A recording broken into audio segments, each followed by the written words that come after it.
Sono ritenuti responsabili di almeno 2 rapine violente avvenute a fine giugno a Mogliano Veneto. Si tratta di 2 cittadini tunisini, entrambi senza fissa dimora e con numerosi precedenti di polizia. Il 26enne era stato fermato nei giorni scorsi e condotto nel carcere di Santabona a disposizione dell'autorità giudiziaria. Il più giovane, 20 anni, è stato rintracciato alcune ore fa a Mestre ed arrestato. Entrambi dovranno rispondere dei reati di rapina in concorso e lesioni. Il primo grave episodio è accaduto nella notte del 25 giugno scorso. I 2 tunisini avrebbero aggredito senza apparente motivo un cuoco bengalese di 23 anni. La vittima, colpita violentemente al volto con una bottiglia, sarebbe stata derubata di 2 telefoni cellulari e della somma di 50 euro. Ha riportato lesioni guaribili in 30 giorni.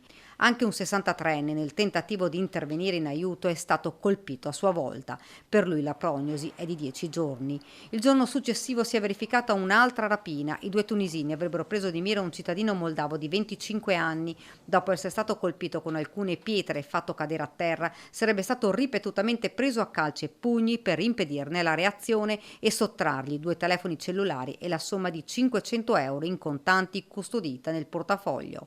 Le indagini dei carabinieri, coordinate dalla Procura della Repubblica di Treviso, hanno consentito di raccogliere gravi elementi indiziari nei confronti dei 2 indagati.